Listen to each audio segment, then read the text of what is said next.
everyone, welcome to this week's Indie Artist Music Hustle with Blind Intelligence. I'm your host, Miss Ronnie, where I always seek to give you exquisite cranial repertoire. I want to start off with saying Happy New Year, Happy 2022 to everyone. And I just want to give like a small tribute or just talk a little bit about this past year. I have had some amazing guests on the show, and I am very appreciative of that. I started Indie Artist Music Hustle because a lot of times indie artists don't get a chance to express their personality. They normally get a chance to play their music, and if they're not promoting themselves through social media, they have to realize that there's other outlets. So I hope that everyone that I invited on the show was building their EPK with what I was doing here. So it was to give exposure to the indie artists, to show some personality and give them, other media outlets for introducing themselves to the world. This has been a big learning experience for me. When I started this, I had no idea on how to video edit. I had to learn how to use the conferencing software. I had to learn what program that I wanted to use. I also had to learn that everybody does not hold themselves to the same standard as I do. With, I would say, professionalism, and not just with booking interviews or anything like that. It's just different things that I have ran into while doing this. So if I learn something new, I most definitely pass it on for other people to learn from it. And I always have like a session after each interview with the artist, because I can tell kind of like where they're at and what's missing, and they get to ask questions. I get a chance to tell, where there's some areas that's lacking, and I have some areas that's lacking too. So don't ever think that I'm trying to put somebody down. But one of the things that I have had a question on was the codes. And you have to know that a virtual encode is different from the code that is given when you get ready to distribute your music.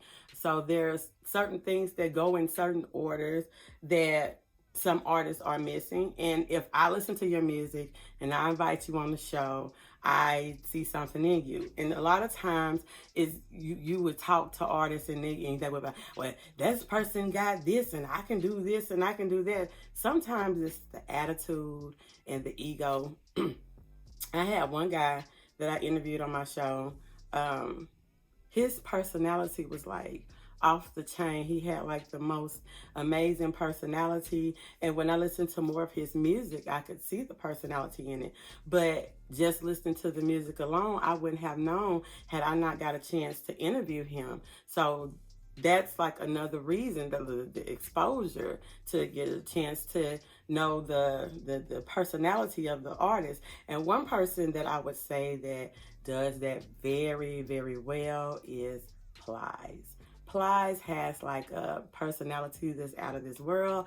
He's very active on social media. You know a lot about him based on the things that he do on social media. And yes, some things can be like an act on social media, but as an artist, has to be personality, because you have that signature sound as an artist.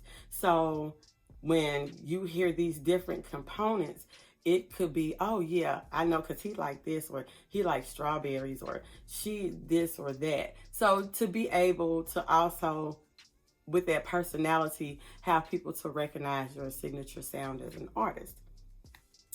I'm going to talk about some don'ts of some interviews. Some don'ts of some interviews, or you can grade it any way you would like, but I just feel like if you set up an interview with someone and you're considering yourself a professional, would your setting be set outside? Would you go to somewhere quiet, such as you was interviewing for a job? Would you have your children in the interview? Would you take a child to an interview on a regular job? So you have to look at that as if you, the artist, are the business and you're going to interview to sell your services. If you're going to I would say per se, regular job, and you get ready to go in, are they going to tell you, hey, we're going to set up an interview at this time. It's going to be at this place. It's going to be this, this, and this. Are you going to say, well, no, let's just have it outside at the park, or we're going to have it in my car, or I'm just going to see wherever else I can go. But if you know that it's being recorded, are you concerned about the background noise or anything like that? I mean, how do that reflect on you as an artist? Not saying that people don't have things that come up. That was one of the reasons why I had to learn to video edit. And I have had to just not have an interview at all sometimes because it'd be too many things going on. I had one interview where the man was drinking liquor during the interview, and I was like, hey, no, do that look professional for you? You're not at, don't sound bad, not at that level where you can sit back and chill like that on the interview when you're trying to get people to know you as an artist. Are you wanting to be known as the artist that drink all the time? I mean, what do you want to get out there that is the most important for you as an artist? Another thing I want to talk about is over talking in the interview. An interview is kind of like a relationship, and you're going to have a conversation, and the person is going to ask you questions, and you're free to ask questions and follow up and clarify and all those things. But if you catch yourself talking, and you're talking, I would say, for more than 3 or 4 minutes, and it is an interview, you might want to dial back on the talking. That will be something that you need to work on. And that's not criticizing. That's just saying it would be some things that you need to work on. Being, I know you want to get everything out there at once, but there's a step process to that. I have had where I have had to cut out where people then just came in on the interview. I mean, what kind of professionalism do that show if you're actually having an interview and there's somebody that's off to the side on the background talking while you're having an interview, and the person that's interviewing you have to stop the interview and be like, hey, can you tell your background to be quiet? Hey, such and such and such, such. Because that is showing that you was not prepared. You wasn't thinking about the setting. You wasn't thinking about what type of image it was going to portray to you. I mean, so as an artist, you have to look at that too. I'm going to switch gears a little bit now to talk about social media and the importance of social media. I was very surprised to find out that I was placed on a hit list this year. Little small me doing a little test on getting personality and everything out for independent artists, because the industry is so flooded that I tried to interview people from every facet, and every facet being that social media, YouTube, is very important to the artist. So art is everything. So it's not just, it's just music. So if I interview a blogger or an influencer or anything like that, that is because that is important to the artist, because the artists need people to write about them. And all the time when you are entering the actual YouTube streets, per se, as they would say, you're not always talked about in a positive light. But as they say, it's still publicity. I mean, I feel like that you can control the way that it is.